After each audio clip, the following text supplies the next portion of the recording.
Dear viewers, Bihar शिक्षक प्रतियोगिता परीक्षा के ऑनलाइन क्लास में आपका स्वागत है। आपको मालूम है कि मैं प्रतिदिन एक प्रैक्टिस सेट लाता हूं, जिसमें बीपीएससी के इम्पोर्टेंट प्रश्नों को संकलित करता हूं।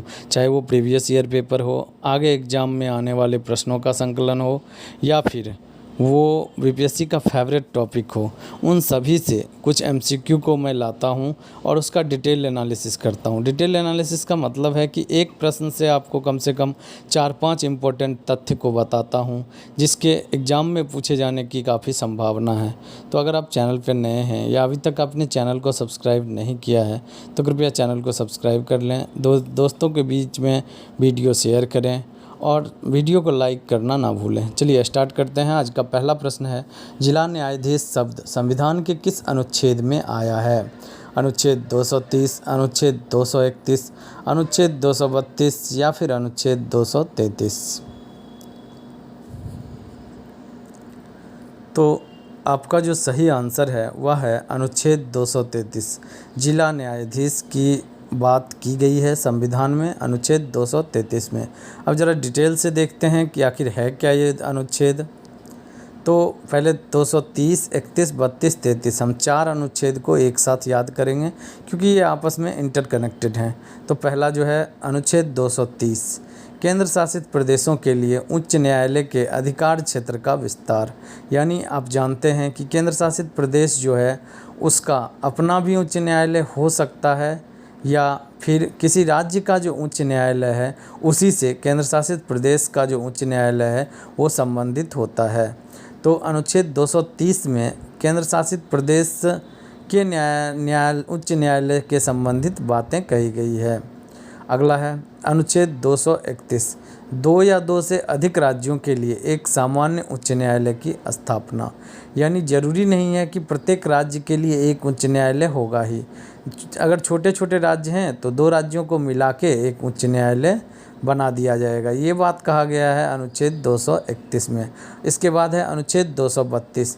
1956 में राज्य पुनर्गठन प्रक्रिया को प्रभावी बनाने के लिए भारतीय संविधान से अनुच्छेद 232 को हटा दिया गया। अनुच्छेद 232 जो था ये पहले था, लेकिन जब राज्य पुनर्गठन प्रक्रिया को प्रभावी किया गया, यानी 1956 में राज्य पुनर्गठन आयोग, मैंने पहले भी बताया फजल अली आयोग पिछले प्रैक्टिस सेट में, तो आप उसे देख लीजिएगा। फजल अली आयोग जब बना तो राज्य पुनर्गठन विधेयक पारित हुआ 1956 में। इसके बाद इस अनुच्छेद को हटा दिया गया। 233 की बात करते हैं, जो आपका प्रश्न का आंसर भी था, और इसे डिटेल से देखते हैं। भारत के संविधान का अनुच्छेद 233 जिला न्यायाधीशों की नियुक्ति की बात करता है। और जिला न्यायाधीश की जो नियुक्ति है, उनकी तैनाती है, ये सब किसके अंदर आता है? तो ये राज्य के राज्यपाल के द्वारा या राज्यपाल के ही क्षेत्राधिकार में आता है। और ये राज्यपाल कैसे कर सकता है? किसी भी जिला न्यायाधीश की नियुक्ति या फिर उसका पदोन्नति या फिर उसको हटाने का काम राज्यपाल किस तरह से कर सकता है? तो उसके लिए उसे उच्च न्यायालय से, राज्य के उच्च न्यायालय से, हाई कोर्ट से परमिशन नहीं मतलब परामर्श लेना पड़ेगा।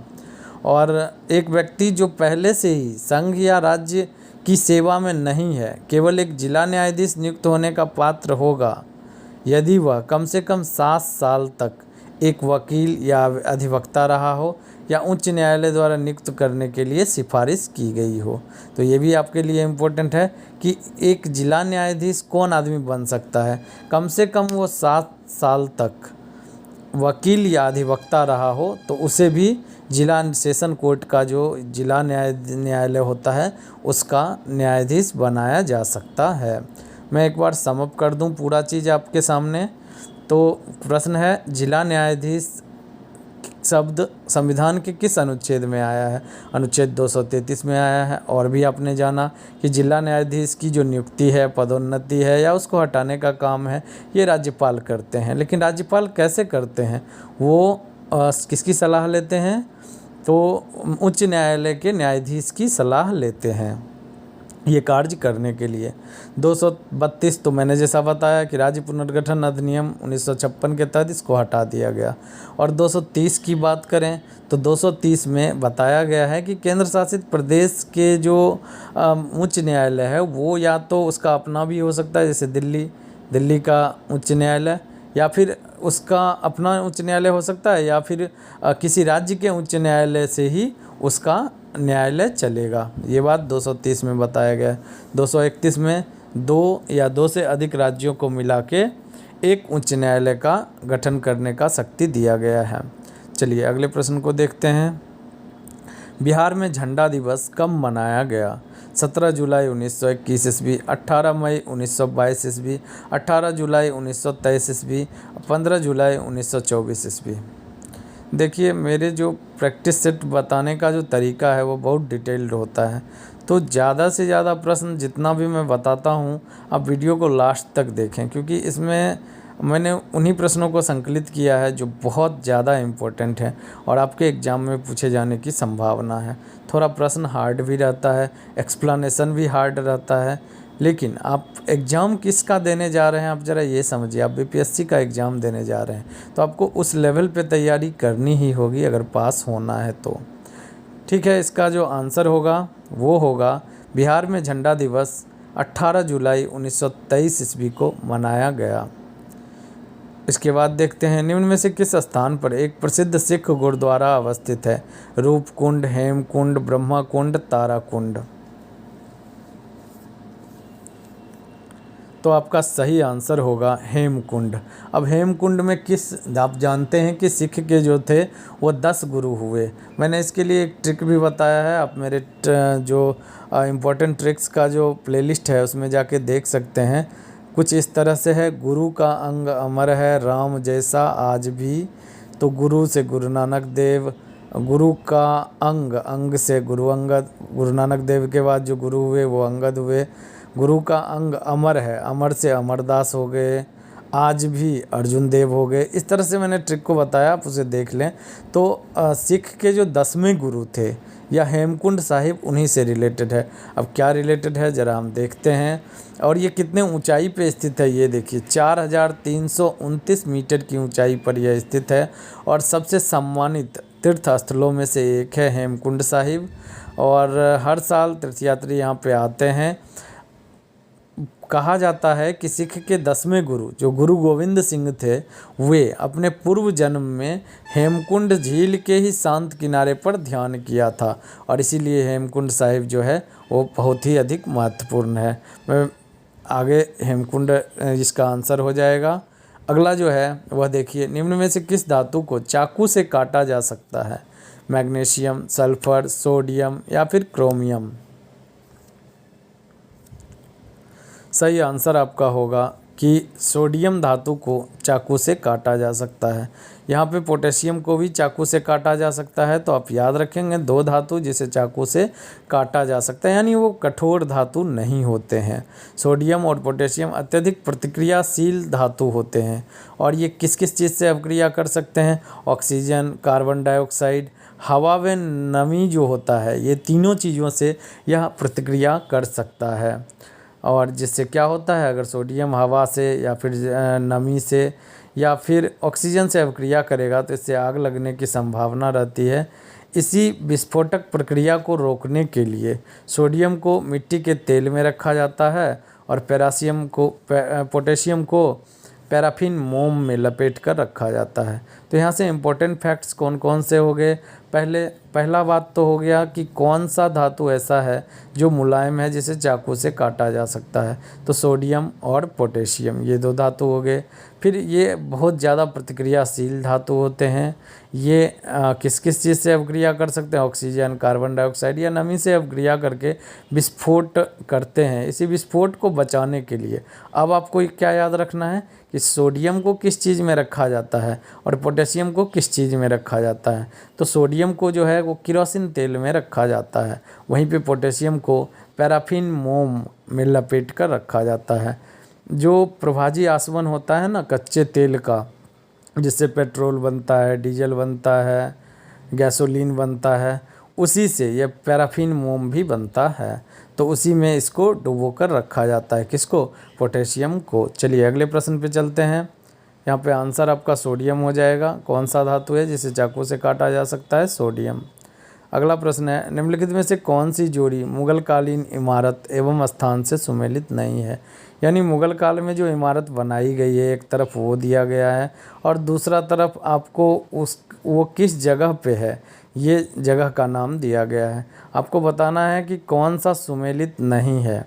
याद रहे, प्रश्न में ये नहीं भी देखना काफ़ी ज़रूरी होता है। कौन सा सुमेलित नहीं है। शेरशाह का मकबरा सासाराम, हुमायूं का मकबरा दिल्ली, जहांगीर का मकबरा बुरहानपुर, बुलंद दरवाज़ा फतेहपुर सिकरी, बीबी का मकबरा औरंगाबाद। तो सही आंसर होगा यहाँ पे आपका जहांगीर का मकबरा बुरहानपुर, ये सही नहीं है। जबकि शेरशाह का मकबरा सासाराम बिहार में ही है, हुमायूं का मकबरा दिल्ली में है, बुलंद दरवाज़ा फतेहपुर सिकरी में है और बीबी का मकबरा, जिसे हम ताजमहल की भद्दी नकल या फूहर नकल भी कहते हैं, ये औरंगाबाद में स्थित है। इसे औरंगजेब ने अपनी बीवी की याद में बनाया था और सेम ताजमहल का ही ट्रू कॉपी लगता है, लेकिन वह ताजमहल की, इसीलिए उसे ताजमहल की फूहर नकल कहा जाता है। बीबी का मकबरा औरंगाबाद। चलिए अगले प्रश्न को देखते हैं। आलू के चिप्स प्लास्टिक के थैलों में संकुलित किए जाते हैं, यानी संचित किए जाते हैं, ऐसा क्यों होता है। जब आप चिप्स, कुरकुरे, लेज जो भी खरीदते हैं, उसका पैकेट फुला हुआ रहता है और आप उसमें गैस भरा रहता है। वो कौन सा गैस होता है, आपको यही प्रश्न का आंसर बताना है। नाइट्रोजन वातावरण में वो रहता है, या फिर हाइड्रोजन वातावरण में, या फिर ऑक्सीजन वातावरण में, या फिर आयोडीन वातावरण में। तो आपका सही आंसर होगा ए नंबर, यानी नाइट्रोजन गैसें उसमें भरी जाती है। अब क्यों भरी जाती है हम ये देखते हैं। तो आप जानते हैं कि ऑक्सीजन बहुत ज़्यादा रिएक्टिव होता है, जिसके कारण बैक्टीरिया जो होता है वो पनपने लगते हैं। और चूँकि पैकेट बहुत पहले बना होता है, आलू का चिप्स जो भी पैकेट किया जाता है वो बहुत पहले का बना होता है और आप 3 महीना 4 महीना बाद उसको भी पैकेट खोल के खाते हैं, तो वो सुरक्षित रहे, इसीलिए ख़राब ना हो, इसीलिए उसको उसमें नाइट्रोजन गैस भर दिया जाता है। चूँकि ऑक्सीजन के मुकाबले में जो नाइट्रोजन गैस है वह कम रिएक्टिव गैस है, यानी वह कम अवक्रिया करता है, इसीलिए उसमें नाइट्रोजन गैस भरा जाता है। और दूसरा जो है अगला प्रश्न है, वह है खाने के सोडे का रासायनिक नाम क्या है। सोडियम क्लोराइड, हाइड्रोक्लोरिक अम्ल, सोडियम बाइकार्बोनेट या फिर सोडियम हाइड्रोक्साइड। आपका सही आंसर होगा सोडियम बाइकार्बोनेट, NaHCO3 इसका फॉर्मूला होता है। इसे हम खाने का सोडा या फिर बेकिंग सोडा कहते हैं। देख सकते हैं इसे सामान्य तौर पर सोडियम बाइकार्बोनेट के रूप में जाना जाता है। सोडियम बाइकार्बोनेट एक सफ़ेद क्रिस्टलीय ठोस होता है। आप वाइट कलर का जो खावर सोडा आप लोग बोलते हैं ना नॉर्मल लैंग्वेज में, वही होता है सोडियम बाइकार्बोनेट। इसका उपयोग खाद्य उत्पादों जैसे केक, कुकीज आदि में किया जाता है। सूत्र फॉर्मूला आप देख रहे हैं NaHCO3। इससे ही रिलेटेड एक और होता है जिसे हम धोवन सोडा कहते हैं या धोने का सोडा कहते हैं, वो भी सोडियम कार्बोनेट होता है। आपने खाने का सोडा पढ़ा तो वो क्या होता है, सोडियम बाइकार्बोनेट होता है, जबकि धोने का सोडा सोडियम कार्बोनेट होता है। Na2 जो होगा नीचे होगा और CO के बाद 3 जो होगा वो नीचे लिखा जाएगा। तो ऐसे आमतौर पर Na2CO3 या सोडियम कार्बोनेट के रूप में जाना जाता है। इसका उपयोग कठोर पानी को नरम करने के लिए किया जाता है। कठोर पानी, अपने कठोर पानी और नरम पानी का डेफिनेशन होता है कठोर पानी जिसमें साबुन जल्दी झाग नहीं देता है वह कठोर पानी कहलाता है। नरम पानी वो होता है जिसमें साबुन जल्दी झाग देता है।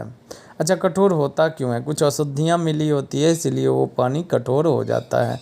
तो इसी कठोरता को दूर करने के लिए Na2CO3 यानी धोवन सोडा का उपयोग किया जाता है, या आमतौर पर घरेलू उद्देश्य के लिए सफाई घटक के रूप में जाना जाता है।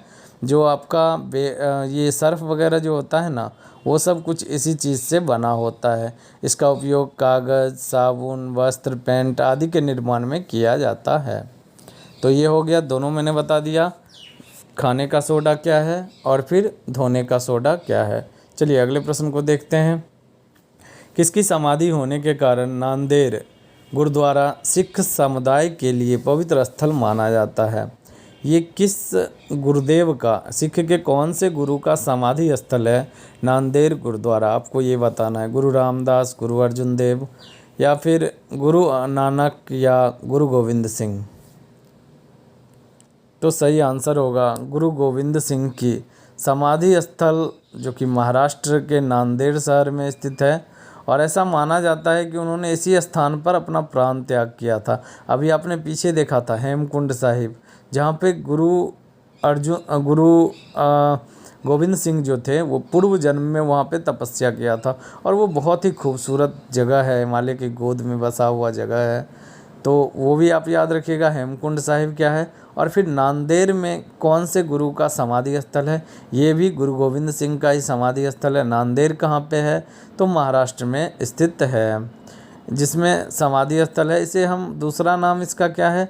हजूर साहिब भी इसे कहा जाता है। क्या कहा जाता है? हजूर साहिब के नाम से भी जाना जाता है नांदेड़ गुरुद्वारा। चलिए अगले प्रश्न को देखते हैं। अगला प्रश्न है, गिरनार पहाड़ियाँ कहाँ स्थित है? गुजरात, उड़ीसा, गोवा या फिर असम? ये सिंपल सा प्रश्न है, कभी कभी ऐसे भी प्रश्न आते हैं। गिर राष्ट्रीय उद्यान भी आपको पता होगा कहाँ पे है, गिर नेशनल पार्क। तो सही आंसर होगा गुजरात, गुजरात में स्थित है गिरनार पहाड़ियाँ। अगले प्रश्न को देखते हैं। बाबरनामा का अंग्रेजी अनुवाद किसने किया था? ये इम्पोर्टेंट प्रश्न है। फिंच ने, विलियम जोन्स ने, विलियम हॉकिंस ने या लेडन और रस्किन ने? बाबरनामा बाबर की आत्मकथा है, जिसे स्वयं बाबर ने लिखा था। तो अब बाबरनामा का जो है अनुवाद अंग्रेजी में किसने किया? सही आंसर होगा लेडन एवं रस्किन। अगला प्रश्न है, आकाश के नीले दिखाई देने का मुख्य कारण है? सूर्य की रोशनी नीली होती है, वायुमंडल में उपस्थित धूल आदि के कणों द्वारा सौर किरणों का प्रकीर्णन, प्रकाश परावर्तन या फिर प्रकाश अपवर्तन? आकाश के नीले दिखाई देने का कारण क्या होता है? तो सही आंसर है वायुमंडल में उपस्थित धूल आदि के कणों द्वारा सूर्य किरणों का प्रकीर्णन। आप जानते हैं सूर्य का जो किरण होता है वह 7 रंगों में बटा होता है, बैजनी, पिनाला, पिनाला ऐसे। तो इंग्लिश में विजुअल कहा जाता है। यानी सबसे ज़्यादा तरंग दैर्घ्य किसका होता है? सबसे ज़्यादा तरंग दैर्घ्य रेड का होता है। और सबसे कम तरंग दैर्घ्य किसका होता है? बैगनी का होता है। बीच में अन्य सभी रंग होते हैं। तो जो कम लोएस्ट तरंग दैर्घ्य के जो किरण होते हैं उनको सूर्य के जो भी वातावरण में धूल कण होता है उससे रिफ्लेक्ट हो जाते हैं, और इसीलिए नीला रंग जो है वो ज़्यादा रिफ्लेक्ट होता है और आकाश जो है हमारा नीला दिखाई देता है। इसके अलावा भी आपसे प्रश्न पूछा जाता है कि रेड लाइट जो होता है, लाल किरण, उसका उपयोग क्यों किया जाता है सिग्नल वगैरह में? इसके लिए कि उसका तरंग दैर्घ्य ज़्यादा होता है और वो आपको दूर से दिख जाए, इसलिए रेड कलर का उपयोग किया जाता है। ये सारे प्रश्न आपसे पूछे जा सकते हैं। चलिए अगले प्रश्न को देखते हैं। फलों के रस को सुरक्षित रखने के लिए निम्नलिखित में से किसका उपयोग किया जाता है? Acetic acid, formic acid, sulphuric acid या फिर सोडियम बेंजोएट?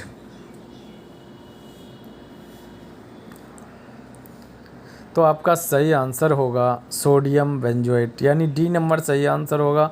फलों के रस को या फलों को सुरक्षित रखने के लिए, या सीधे कहें तो खाद्य पदार्थों को सुरक्षित रखने के लिए कौन से यौगिक का उपयोग किया जाता है? तो सोडियम बेंजोएट का उपयोग किया जाता है। आप डिटेल में देख सकते हैं। सिट्रिक अम्ल, यह भी एक प्राकृतिक संरक्षक है और इसका उपयोग खाद्य पदार्थों और शीतल पेय में एक अम्लीय खट्टा स्वाद लाने के लिए किया जाता है। तो मैंने अभी सोडियम बेंजोएट का बता दिया। एक सिट्रिक अम्ल का भी जान लीजिए आप, इसका उपयोग किस चीज़ में किया जाता है? जो खट्टा स्वाद किसी किसी चीज़ में आपको आता है ना खाद्य पदार्थों में, तो वो इसी सिट्रिक अम्ल के कारण होता है। शीतल पेय पदार्थ या फिर इसमें खट्टापन लाने के लिए इसका उपयोग किया जाता है। तो अगला प्रश्न, ये सोडियम बेंजोएट आप देख लीजिए, फलों के संरक्षण के लिए किया जाता है। इसमें कवक विरोधी गुण होते हैं और यह कवक को बढ़ने नहीं देता है, जिससे खाद्य पदार्थ बहुत अधिक दिनों तक चलते हैं।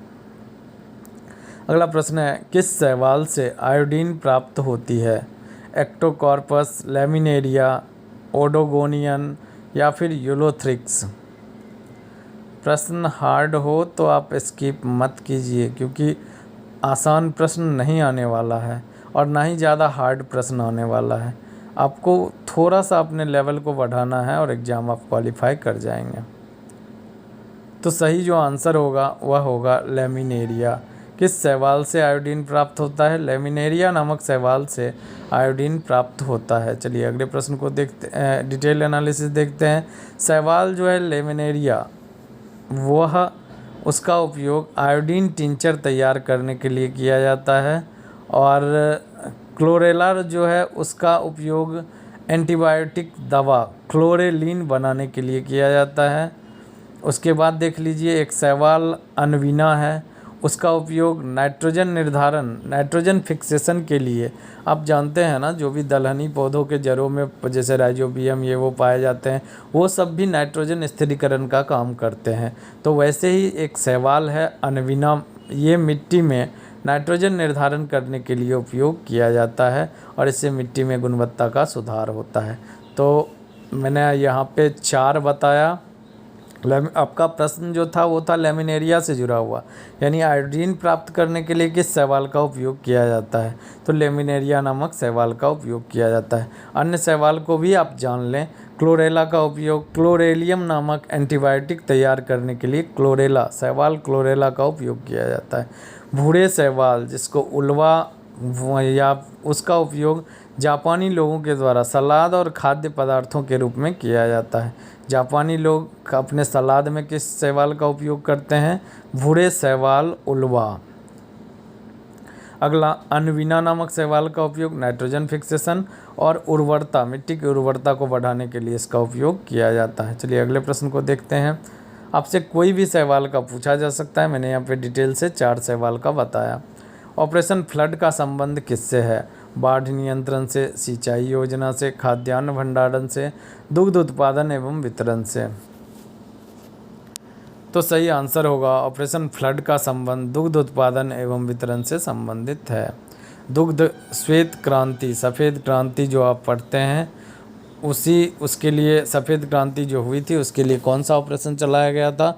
Operation flood. आप इसे बाढ़ से मत समझिएगा, फ्लड का हिंदी बाढ़ होता है, लेकिन यहाँ पे ऑपरेशन फ्लड जो है वह किससे संबंधित है? दुग्ध उत्पादन एवं वितरण से संबंधित है।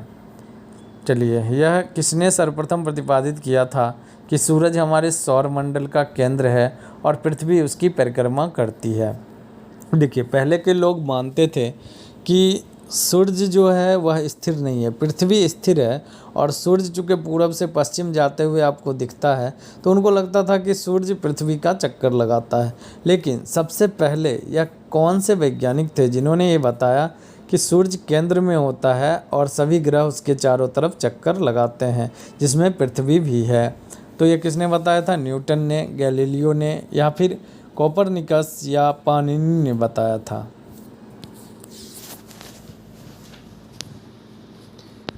सही आंसर होगा कोपरनिकस। इनका पूरा नाम क्या था? निकोलस कोपरनिकस, जो कि कहाँ के खगोल शास्त्री थे? तो ये एक पोलिश खगोल शास्त्री थे, पोलैंड के खगोल शास्त्री थे और इन्होंने सूर्य केंद्रित प्रणाली को बताया। इसका मतलब तो मैं बता ही चुका हूँ, सूर्य केंद्र में होगा और सभी ग्रह उसके चारों साइड चक्कर लगाते हैं। ये बताने वाले कौन थे? Nicholas Copernicus. तो सही आंसर भी आपका हो जाएगा कोपरनिकस। श्रीलंका को भारत से पृथक करती है विंध्यान पर्वत श्रृंखला, पामीर पठार, मन्नार की खाड़ी या फिर बंगाल की खाड़ी? सही आंसर होगा मन्नार की खाड़ी। यह श्रीलंका को भारत से पृथक करती है। आप पिक्चर में भी देख सकते हैं, यहाँ पे पाक स्टेट जो दिखा रहा है। अच्छा, पाक स्टेट PALK स्टेट मतलब जल संधि। तो पाक जो लिखा रहता है तो वो बच्चे कंफ्यूज करते हैं कि पाकिस्तान को भारत से अलग करता है। नहीं, ये पाक जो है ना एक वैज्ञानिक का नाम था, एक वैज्ञानिक का नाम था, भूगोलवेत्ता थे, उनका नाम था, जिसके नाम पे इसे पाक स्टेट कहा गया है। और ये किसके किसके बीच में है? भारत और श्रीलंका के बीच में। यहीं पे मन्नार की खाड़ी है जो भारत और श्रीलंका को अलग करती है। अगला है, आप देख सकते हैं और कौन कौन सी जल संधि है जो कि इम्पोर्टेंट हैं। थोड़ा हार्ड है बट याद कर लें। इसमें मैं कुछ इम्पोर्टेंट बता देता हूं जो आपको एग्जाम में पूछे ही जाएंगे। बेरिंग जल संधि, ये मोस्ट इम्पोर्टेंट है। बेरिंग सागर और चुकची सागर, ये दोनों सागर को अलग करता है। आप इसे मैप में भी सर्च कर सकते हैं। बेरिंग स्ट्रेट या बेरिंग जल संधि आप सर्च कीजिएगा गूगल मैप में, आपको दिख जाएगा कि किस किस के बीच में है। जिब्राल्टर भी इम्पोर्टेंट है। इसको नीचे से जो 4 है ना वो मोस्ट इम्पोर्टेंट है। ऊपर का 2 नेमुरो और बॉस अगर आप छोड़ भी देते हैं तो चलेगा, बट डंकन जल संधि, मलक्का जल संधि, जिब्राल्टर और बेरिंग आपको पक्का याद ही करना पड़ेगा, क्योंकि जल संधि से अगर प्रश्न आएगा तो इनमें से एक आ सकता है। तो देख लीजिए डंकन जल संधि किसके किसके बीच में है। उत्तर में रेटलैंड द्वीप और दक्षिण में लिटिल अंडमान। रेटलैंड द्वीप और लिटिल अंडमान, इन दोनों के बीच में कौन सा जल संधि है? डंकन जल संधि है। मलाक्का स्ट्रेट किसके किसके बीच में है? अंडमान सागर और दक्षिण चीन सागर के बीच में मलाक्का स्ट्रेट है। और मैक्सिमम यूरोप के तरफ, एशिया का जो यूरोप से व्यापार होता है वह ज़्यादातर मलाक्का स्ट्रेट से होता है। अगला है जिब्राल्टर, भूमध्य सागर और अटलांटिक सागर को जोड़ता है। जिब्राल्टर जल संधि बेरिंग, जैसा कि मैंने बता ही दिया, बेरिंग सागर और चुकची सागर, इन दोनों के बीच में होता है। तो ऊपर वाला भी देख लीजिए। नेमुरो जो है वो कुनासिर और होकाइडो, होकाइडो द्वीप कहाँ का है? होकाइडो जो है जापान का एक द्वीप है, और कुनासिर और होकाइडो द्वीप के बीच में नेमुरो जल संधि है। उसके बाद बॉस जल संधि जो है यह तस्मान सागर और दक्षिणी सागर को अलग करता है। तो आप इन सभी को, मेरा आपसे अनुरोध है कि आप थोड़ा समय निकाल के डिटेल से देखें। देखिए ऐसे याद होने वाला है नहीं, और लेकिन आप मैप में, जो गूगल मैप होता है उसमें इन सभी जल संधि का नाम आप सर्च करेंगे तो आपको एग्जैक्ट लोकेशन दिखाएगा कि किन 2 पानी के क्षेत्रों को जो हटाता है और कौन से 2 स्थल क्षेत्रों को जोड़ता है। चलिए आगे देखते हैं। ये पाक जल संधि के बारे में, भारत के तमिलनाडु राज्य में स्थित है और ये श्रीलंका के उत्तरी प्रांत मन्नार जिले के बीच में एक जल संधि है। श्रीलंका का जो उत्तर का प्रांत है उसमें, और मन्नार की जो श्रीलंका का उत्तरी प्रांत हो जाएगा, और मन्नार जिला जो है उसके बीच में यह जल संधि है, इसलिए मन्नार जल संधि, इसे मन्नार की खाड़ी कहा जाता है। चलिए अगले प्रश्न को देखते हैं। संविधान का कौन सा अनुच्छेद मुख्यमंत्री के दायित्व को परिभाषित करता है? अनुच्छेद 162, अनुच्छेद 164, अनुच्छेद 165 या फिर अनुच्छेद 167। मुख्यमंत्री के क्या क्या कार्य होंगे, उनको क्या क्या दायित्व दिया गया है, इसकी चर्चा संविधान के किस अनुच्छेद में की गई है? तो सही आंसर होगा अनुच्छेद 167, 167। अब देखते हैं डिटेल से क्या है ज़रा। मुख्यमंत्री को भारत का नागरिक, अच्छा मुख्यमंत्री पद के लिए कौन योग्य हो सकता है, इसकी चर्चा मैंने बताया है यहाँ पे। तो मुख्यमंत्री पद के लिए योग्य होने के लिए सबसे पहले उसे भारत का नागरिक होना चाहिए, और ये किसी भी संवैधानिक पद पे होने के लिए लगभग होता ही होता है। भारत का, चाहे वो राष्ट्रपति रहे, भारत का नागरिक होना चाहिए, प्रधानमंत्री हो भारत का नागरिक होना चाहिए, मुख्यमंत्री हो भारत का नागरिक होना चाहिए। मुख्यमंत्री को राज्य विधायिका का सदस्य होना चाहिए, राज्य विधायिका का यानी विधानसभा का सदस्य उसे होना चाहिए। यदि कोई व्यक्ति जो विधायिका का सदस्य नहीं है, मुख्यमंत्री चुना जा सकता है। ऐसा प्रधानमंत्री के भी साथ में होता है। अगर वो लोकसभा का सदस्य नहीं है तो कोई बात नहीं, उसे प्रधानमंत्री चुना जा सकता है, लेकिन उसे 6 महीने के भीतर क्या ले लेना चाहिए? सदस्यता ले लेनी चाहिए। प्रधानमंत्री के लिए लोकसभा या राज्यसभा का, और फिर यहाँ पे विधानसभा या विधान परिषद का। तो यदि कोई व्यक्ति जो विधायिका का सदस्य नहीं है, मुख्यमंत्री चुना जा सकता है, तो उसे राज्यपाल से अनुमति लेनी चाहिए। तत्काल उसे राज्यपाल से अनुमति लेनी पड़ती है, और 6 महीने के भीतर उसे अपनी सदस्यता ले लेनी पड़ती है। मुख्यमंत्री बनने के लिए जो न्यूनतम आयु होता है वह 25 साल या उससे अधिक होना चाहिए। अगर हम बात करें राज्यपाल बनने की तो 35 साल या उससे अधिक होना चाहिए। अगर राष्ट्रपति की बात करें तो 35 साल या उससे अधिक होना चाहिए। लोकसभा सदस्य बनने के लिए 25 साल या उससे अधिक होना चाहिए। राज्यसभा सदस्य के लिए 30 साल या उससे अधिक होना चाहिए। तो इसमें से कोई भी आपका पूछा जा सकता है कि न्यूनतम आयु क्या होनी चाहिए। बिहार में असहयोग आंदोलन के क्रम में बाबू विंध्यवासिनी प्रसाद वकालत छोड़कर कहाँ के राष्ट्रीय विद्यालय के प्राध्यापक बने। ये इम्पोर्टेंट नाम है, बाबू विंध्यवासिनी प्रसाद। तो पूछ रहा है कि वकालत छोड़ दिया था। जानते हैं असहयोग आंदोलन में जो भी पोस्ट पर अंग्रेज़ों के अंदर कार्य कर रहे थे, अंग्रेज़ी सरकार के अंदर कार्य कर रहे थे, उन्होंने अपना अपना कार्य छोड़ दिया था। तो इन्होंने वकालत छोड़ा था विंध्यवासिनी प्रसाद ने। तो पूछा गया है कि किस राष्ट्रीय विद्यालय के प्राध्यापक बने। बेतिया, आरा, मोतिहारी या फिर बिहार शरीफ। सही आंसर होगा आरा, आरा जिला। अगला देखते हैं, निम्नलिखित में से कौन राज्यसभा के सदस्यों के अयोग्यता के मामले पर फैसला करता है। यानी राज्यसभा के सदस्य अयोग्य हैं या नहीं हैं, इसका निर्णय कौन लेता है। प्रस्ताव द्वारा भारत की संसद को यह अधिकार दिया गया है, या फिर चुनाव आयोग को यह अधिकार है, या फिर संसद की परामर्श पर भारत का राष्ट्रपति यह निर्धारित करता है कि राज्यसभा का कौन सा सदस्य अयोग्य है, या फिर चुनाव आयोग की परामर्श पर भारत का राष्ट्रपति। सही आंसर होगा चुनाव आयोग के परामर्श पर भारत का राष्ट्रपति यह निर्धारित करता है कि राज्यसभा के सदस्यों की अयोग्यता, कौन सा सदस्य अयोग्य माना जाएगा या कौन सा नहीं। इसका अंतिम निर्णय कौन देता है, राष्ट्रपति देता है। अमेरिका के द्वितीय विश्व युद्ध में सम्मिलित होने का क्या कारण था। लोकतंत्र की रक्षा, हिटलर की बढ़ती हुई शक्ति, पर्ल हार्बर पर जापानी आक्रमण, साम्यवाद का बढ़ता प्रभाव। द्वितीय विश्व युद्ध की बात हो रही है। 1939 से 1945 तक द्वितीय विश्व युद्ध लड़ा गया था। आपको तत्कालिक कारण बताना है जिसके बाद अमेरिका ने द्वितीय विश्व युद्ध में सम्मिलित होने का मूड बना लिया। तो सही आंसर होगा पर्ल हार्बर पर जापानी आक्रमण। अगला है, जंगल बुक प्रसिद्ध बच्चों की पुस्तक है जो किसके द्वारा लिखी गई थी। पुराने बुक्स जो होते हैं वो ज़रूर एग्ज़ाम में एक ना एक आ जाते हैं, तो आप इसे देखते रहिएगा। जो भी इम्पोर्टेंट बुक्स आपको लगे उसे नोट कीजिएगा। इसका आंसर क्या होगा आप बताइए। James Cotwell, Ruskin Bond, Rudyard Kipling या इनमें से कोई नहीं। बहुत ही फेमस बुक है। सही आंसर होगा रुडयार्ड किपलिंग। अगला है, सर्वोच्च न्यायालय में प्रथम महिला न्यायाधीश कौन थी। उमा भारती, सुष्मिता सेन, कर्णम मल्लेश्वरी, एम फातिमा बीवी।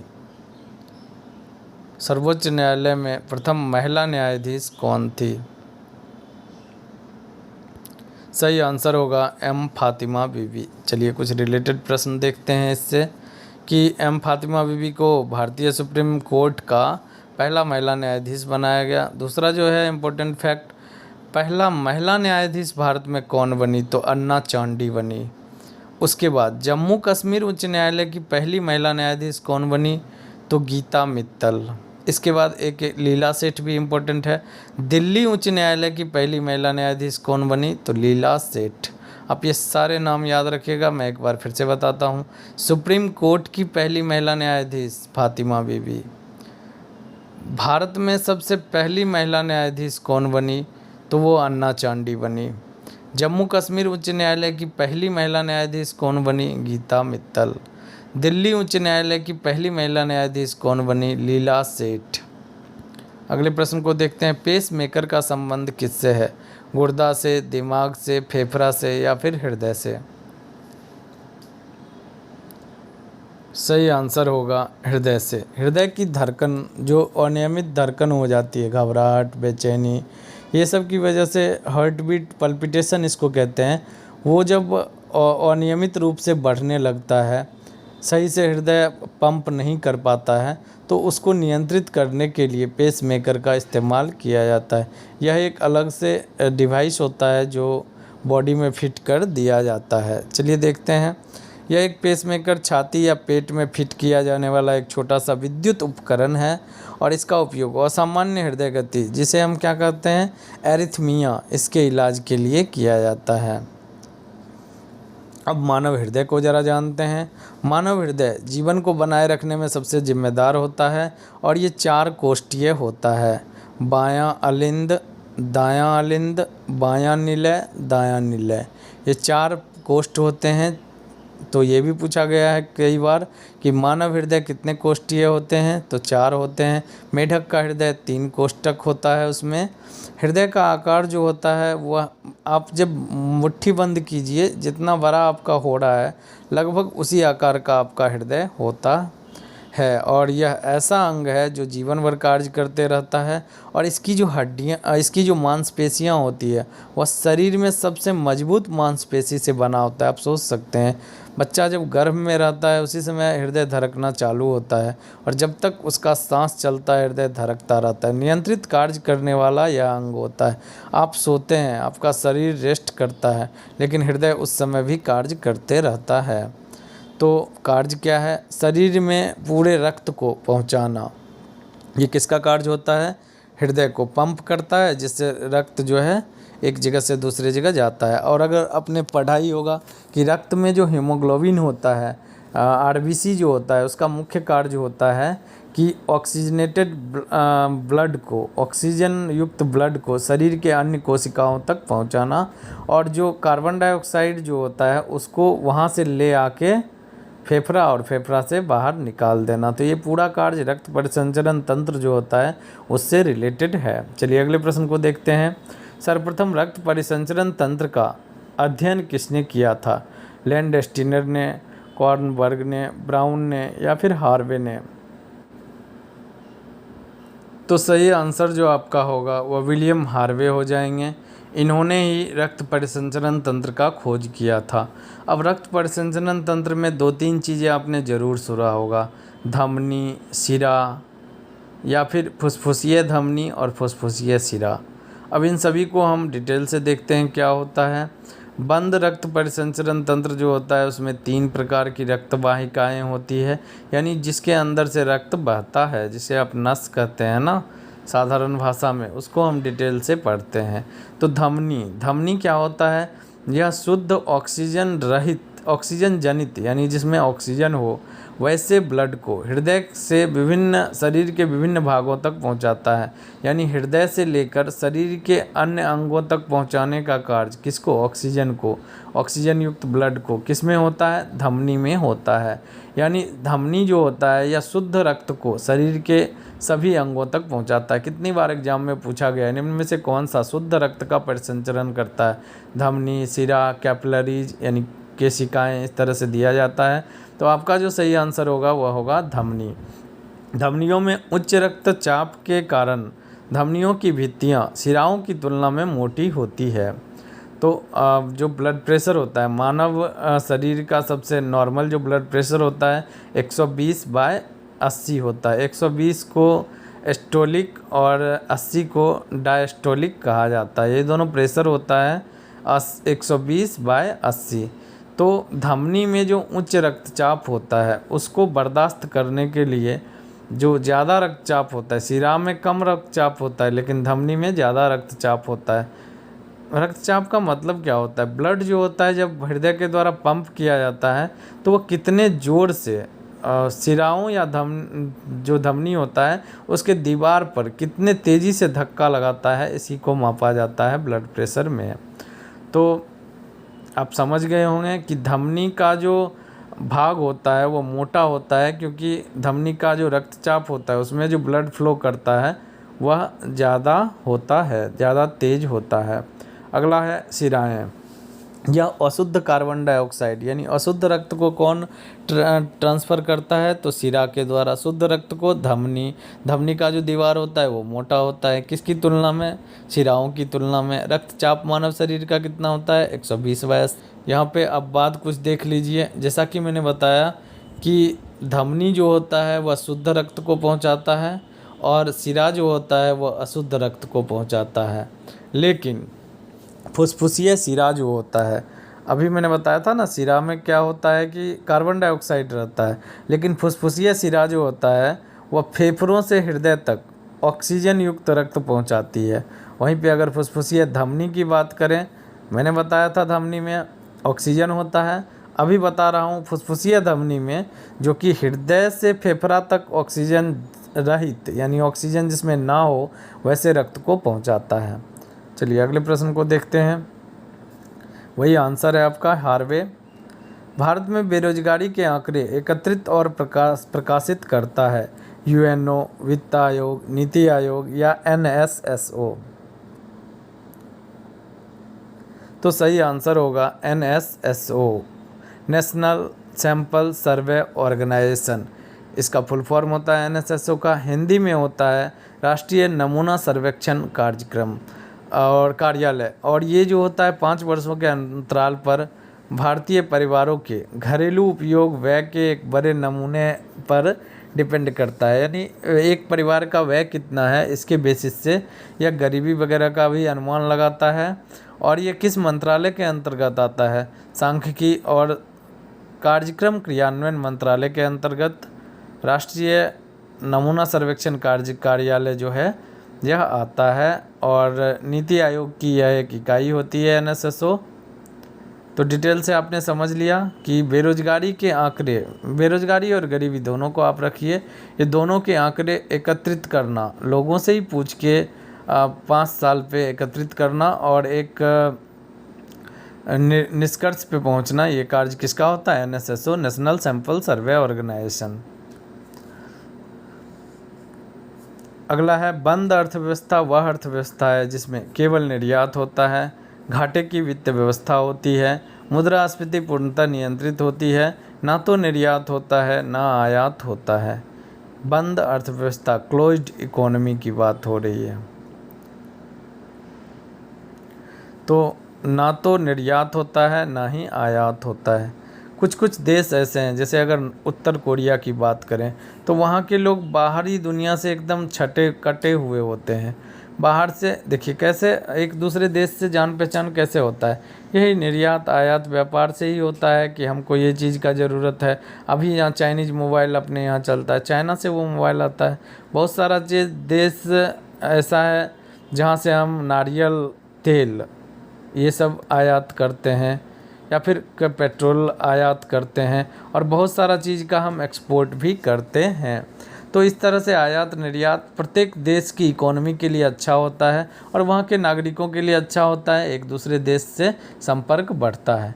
लेकिन बंद अर्थव्यवस्था, जैसे मैंने एग्जांपल दिया नॉर्थ कोरिया, वहाँ के लोगों को बाहरी दुनिया से कोई मतलब नहीं है, वहाँ पे एक बंद अर्थव्यवस्था है। इसे पढ़ लीजिए क्या लिखा हुआ है।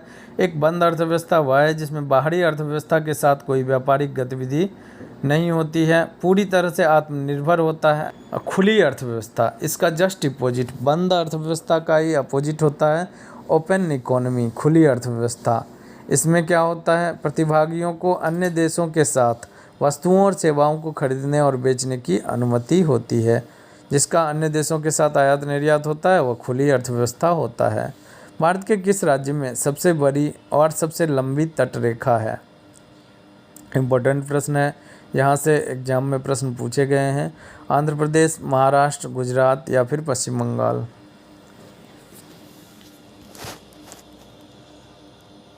सही आंसर होगा गुजरात। देखते हैं, गुजरात जो है भारत में सबसे लंबी तटरेखा है, जिसकी लंबाई कितना है? लगभग 1600 किलोमीटर है।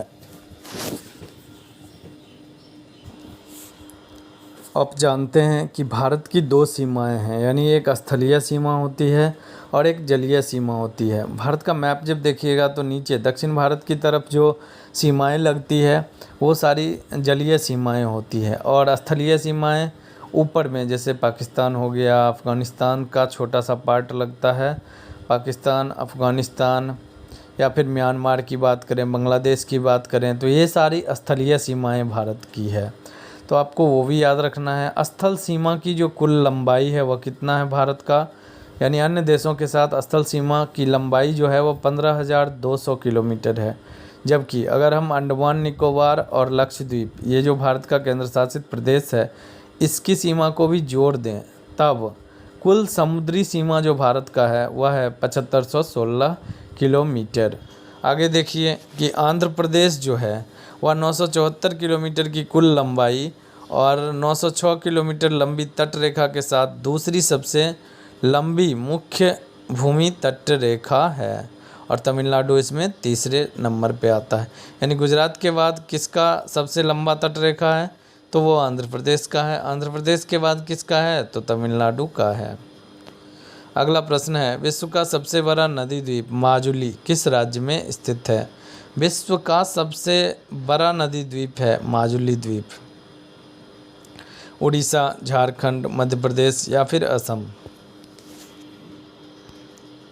तो सही आंसर होगा असम का माजुली द्वीप विश्व का सबसे बड़ा नदी द्वीप। नदी द्वीप कहने का मतलब क्या है, दोनों तीनों तरफ से नदियां बह रही है और बीच में कुछ जगह उभड़ा हुआ है जहाँ पे व्यक्ति रह रहा है। तो वैसे ही नदी द्वीप कहने का मतलब नदियों के बीच में द्वीप, तो माजुली असम। आपको फिगर में भी देख लीजिए, ये असम के माजुली द्वीप का तस्वीर है।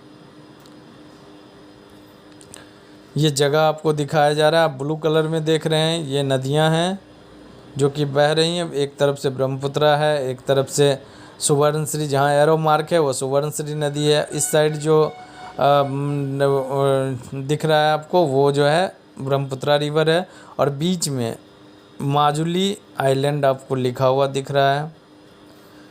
चलिए, धुआंधार जलप्रपात और कपिलधारा जलप्रपात किस नदी पर स्थित है। ताप्ती, नर्मदा, सोन या फिर क्षिप्रा नदी। कहीं कहीं क्षिप्रा लिखा रहता है, कहीं कहीं क्षिप्रा नदी लिखा रहता है। तो सही आंसर होगा यहाँ पे नर्मदा नदी। नर्मदा नदी पर धुआंधार जलप्रपात और कपिलधारा जलप्रपात है। जैसा कि मैंने पिछले वीडियो में भी आपको बताया था कि जब और नदियाँ ऊंचाई से किसी पर्वत या पठार से नीचे की तरफ सीधे गिरती है तो उसे हम जलप्रपात कहते हैं। तो ये कौन सी नदी से बना है, धुआंधार जलप्रपात और कपिलधारा जलप्रपात नर्मदा नदी से बना है। डिटेल देख लीजिए। कपिलधारा जलप्रपात केंद्रीय भारतीय राज्य मध्य प्रदेश के अमरकंटक जिले में स्थित है और नर्मदा कुंड से लगभग 6 किलोमीटर की दूरी इसकी है। 100 फीट की ऊंचाई से गिरता है। प्राचीन ग्रंथों में ऐसा कहा गया है। कपिलधारा के बारे में देखिए, कपिल मुनि को इसी स्थान पर दिव्य ज्योति की प्राप्ति हुई थी, इसीलिए इसका नाम कपिलधारा रखा गया था। और कपिल मुनि को आप जानिएगा, पिछले वीडियो में मैंने दर्शन को पढ़ाया था, सांख्य दर्शन। आप याद कर लीजिएगा इसको ज़रूर। सांख्य दर्शन, न्याय दर्शन या फिर योग दर्शन, ये सारे दर्शन और उसके प्रणेता कौन थे। योग दर्शन पतंजलि, सांख्य दर्शन कपिल मुनि, न्याय दर्शन गौतम, वैशेषिक दर्शन कनाद। तो ये सारे इम्पोर्टेंट हैं।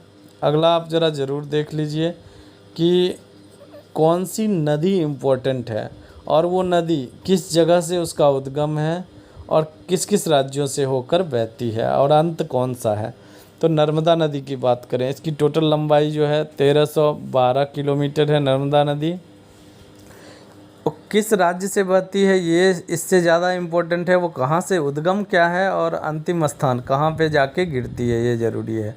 तो नर्मदा नदी जो है वो अमरकंटक से निकलती है। अमरकंटक कहाँ, मध्य प्रदेश से, और गिरती कहाँ पे है, अरब सागर में गिरती है। गोदावरी नदी जिसकी लंबाई 1465 किलोमीटर है, यह त्र्यंबकेश्वर महाराष्ट्र से निकलती है और बंगाल की खाड़ी में गिरती है। वहीं पे कावेरी नदी की बात करें, 1341 किलोमीटर लंबी है। यह ब्रह्मगिरी श्रृंखला कर्नाटक से निकलती है और बंगाल की खाड़ी में गिरती है। अगर हम गंडक की बात करें तो 814 किलोमीटर लंबाई है और यह कहाँ से निकलती है, हिमालयी हिमनद जिसका नाम है नूबाइन हिमालयी हिमनद, और ये मिलती किस में है, गंगा नदी में गंडक मिल जाती है। एक गंडक होता है, एक बूढ़ी गंडक होता है। बिहार की नदियां जब आप पढ़ेंगे तो उसमें दोनों नदियों का डिफरेंस आपको पता चलेगा।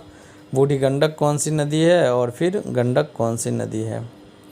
आगे आप देख सकते हैं, वो पहले जो मैंने बताया कपिलधारा जलप्रपात के बारे में बताया। अब धुआंधार जलप्रपात को देख लीजिए, ये कहाँ पे स्थित है, भेड़ाघाट नामक स्थान पे नर्मदा नदी पर स्थित है। 30 मीटर ऊंचा है, जबलपुर ज़िला का एक झरना है और इतना ही काफ़ी है।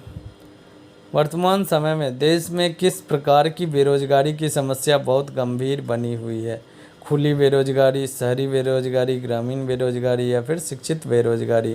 तो आप भी इसका आंसर बता ही सकते हैं। किस प्रकार की बेरोजगारी सबसे अधिक है? तो शिक्षित बेरोजगारी, यानी आपका जो शिक्षा है उसके आधार पे आपको जॉब का ना मिलना। और इसीलिए अगर मान लीजिए हमारी शिक्षा प्रणाली में सुधार किया जाए तो गुणवत्तापूर्ण अगर शिक्षा आपको दिया जाए, जिस कार्य को आप करना चाहते हैं उसी का टेक्निकल नॉलेज आपको अगर दिया जाए तो आप बेरोजगार नहीं रहिएगा। हमारी शिक्षा प्रणाली में कुछ ना कुछ तो दिक्कत है जिसकी वजह से आप बीए एमए करते चलते हैं और वो कहीं काम नहीं आ। तो ये शिक्षित बेरोजगारी देश की सबसे बड़ी समस्या है। कुछ और बेरोजगारी को जानते हैं जो इम्पोर्टेंट है। जैसे आप देख रहे हैं प्रच्छन्न बेरोजगारी, जिसे हम इंग्लिश में डिसगाइज्ड अनएम्प्लॉयमेंट कहते हैं। तो यह जो है कृषि क्षेत्र में काफ़ी अहम बेरोजगारी है, कृषि क्षेत्र में का आम बात होता है। अब इसका डेफिनेशन क्या होता है, देखिए खेत में आप देखते होंगे कि आपके मम्मी पापा भी काम कर रहे हैं, आपकी ज़रूरत भी नहीं है, फिर भी आप 1 घंटा जाके उनके पास बैठ गए, थोड़ा सा काम कर दिए और आप बोलते हैं कि हम भी काम कर रहे हैं, लेकिन वो सच में आपका काम इंक्लूडेड नहीं है। तो वही बात कहा गया, यह तब होता है जब लोग ऐसी नौकरी में होते हैं जहां उनकी उपस्थिति या अनुपस्थिति से अर्थव्यवस्था के उत्पादन पर कोई फर्क नहीं पड़ता। मान लीजिए कि 2 आदमी से ही खेती हो सकता है एक छोटे से पार्ट में, और आप 4 आदमी वहाँ पे काम कर रहे हैं तो उपज तो उतनी ही होगी, बाकी 4 लोगों में बट जाएगा। तो इस तरह की जो बेरोजगारी है वह प्रच्छन्न बेरोजगारी या डिसगाइज्ड अनएम्प्लॉयमेंट कहते हैं। तो इसमें प्रश्न क्या पूछा जाता है? प्रश्न पूछा जाता है निम्न में से कौन सी बेरोजगारी कृषि क्षेत्र से संबंधित है? तो वहाँ पे लिखा रहेगा नीचे में प्रच्छन्न बेरोजगारी, आपको वही टिक करना रहेगा। अगला देखिए मौसमी बेरोजगारी। अब ये क्या होता है इसको भी ज़रा समझिए। गाँव घर में अक्सर आपको ये देखने को मिलता है। कुछ उद्योग वर्ष के निश्चित समय में ही अपने उत्पादों का वितरण करते हैं। मान लीजिए कि आप किसी ऐसे उद्योग में हैं जो एक ख़ास समय में ही चलता है और बाकी समय जो है वह बंद हो जाता है। जैसे बर्फ़ के फैक्ट्री में आप काम कर रहे हैं तो आप ठंडा में बर्फ़ बेचिएगा क्या? नहीं बेच पाइएगा, तो उस समय आप बेरोज़गार हो जाते हैं। तो ये मौसमी बेरोज़गारी कहा जाता है। ऐसे उद्योग जहां मौसमी बेरोज़गारी खेती, पर्यटन और निर्माण क्षेत्रों में मिलता है। अगला प्रश्न है डंकन जल संधि किसके मध्य स्थित है? मैंने बताया था, इससे पहले के ही प्रश्न में बताया था। उत्तरी और मध्य अंडमान, दक्षिणी और मध्य अंडमान, दक्षिणी और छोटा अंडमान, कार निकोबार और छोटा निकोबार। सही आंसर होगा यह दक्षिणी अंडमान और छोटा अंडमान के बीच स्थित है। डंकन जल संधि हिंद महासागर में एक जल डमरू मध्य है, 48 मीटर चौड़ा है। इसके अलावा आपको कुछ याद रखना पड़ेगा हिंद महासागर का और कौन कौन सा है। तो कोको चैनल है, यह म्यांमार को अंडमान द्वीप से अलग करता है। 10 डिग्री चैनल तो पक्का याद कर लीजिएगा, बहुत बार एग्जाम में पूछा गया है। अंडमान द्वीप समूह को निकोबार, अंडमान निकोबार आप बोलते हैं ना, तो अंडमान और निकोबार दोनों को बीच से कौन अलग करता है? तो वह है 10 डिग्री चैनल। यहाँ पे आंसर हो जाएगा दक्षिणी और छोटा अंडमान। अगला प्रश्न है ब्रह्मपुत्र नदी को अरुणाचल प्रदेश में प्रवेश करती है तो किसके नाम से जाना जाता है? मेघना, पद्मा, कर्णफूली, दिहांग। सही आंसर होगा दिहांग के नाम से ब्रह्मपुत्र नदी को जाना जाता है।